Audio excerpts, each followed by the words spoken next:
Assalamualaikum warahmatullahi wabarakatuh. Perkenalkan, saya Firlin Anissa Jawahari dengan NIM 2115 1010 20 65. Di sini saya akan menjelaskan mengenai sistem pencernaan ternak ruminansia. Halo semuanya, jadi di sini aku dapat tugas buat ngejelasin apa sih sistem pencernaan pada ternak ruminansia. Nah sebelumnya aku mau tanya dulu, kalian udah pada tahu belum apa sistem pencernaan pada ternak ruminansia? Belum tahu apa namanya. Jadi, sistem pencernaan merupakan serangkaian jaringan organ yang memiliki fungsi untuk mencerna komponen pakan menjadi partikel-partikel yang lebih kecil yang nantinya akan mudah diserap dan dimanfaatkan oleh tubuh. Nah, pada ternak ruminansia itu memiliki 4 bagian perut nih yang perlu kalian tahu, yaitu retikulum, rumen, omasum, dan abomasum.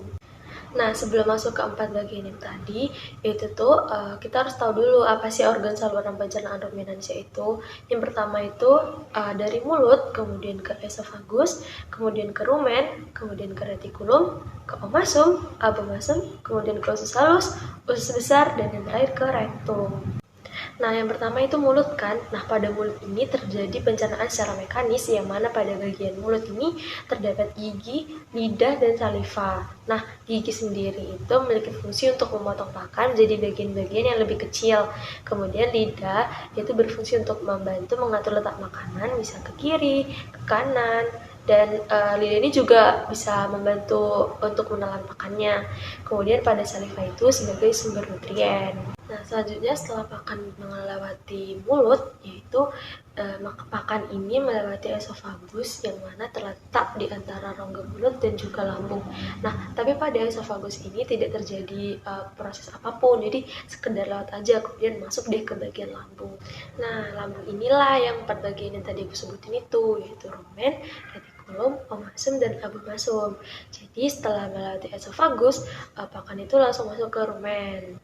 Yang mana pada rumen itu tempat pencernaan sebagian besar serat kasar dan proses fermentasi dengan bantuan mikroorganisme yaitu bakteri anaerob dan protozoa. Nah, setelah masuk ke rumen, selanjutnya pakan akan masuk ke retikulum yang terletak di antara rumen dan juga omasum. Nah, pada retikulum ini terjadi penghancuran makanan menjadi gumpalan-gumpalan lebih kecil atau bolus oleh mikroba. Dan dalam retikulum ini juga diproduksi enzim pengganti serat. Nah, selanjutnya pakan akan masuk ke omasum yang mana fungsi omasum ini untuk digesti menjadi partikel pakan yang besar, absorpsi dan mengatur arus ingesta ke abomasum yang mana jika ada partikel pakan yang besar akan dikembalikan ke retikulum yang mana akan dikembalikan ke mulut lagi untuk mengalami remastikasi atau pengunyahan kembali. Nah, selanjutnya masuk deh ke abomasum yang mana abomasum ini memiliki fungsi sebagai tempat permulaan pencernaan enzimatis atau perut sejati yang mana pencernaan protein. Nah, kemudian setelah masuk abomasum akan dilanjutkan ke usus halus. Nah, pada usus halus ini terdapat 3 bagian yaitu duodenum, jejunum, dan ileum. Nah, duodenum ini usus 12 jari, jejunum yaitu usus kosong, dan ileum yaitu usus penyerapan. Nah, setelah dari usus halus akan masuk ke usus besar, yang mana di usus besar ini terjadi penyerapan kembali zat-zat yang masih diperlukan seperti air, mineral, dan garam.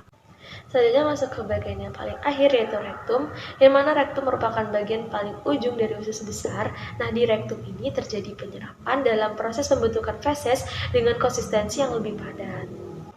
Nah, jadi gimana? Sekarang udah pada tahu kan sistem pencernaan ternak ruminansia? Karena udah pada tahu, aku mau pamit undur dulu guys, soalnya tugasku masih banyak nih. Oke, mohon maaf ya kalau ada salah-salah kata. Bye-bye!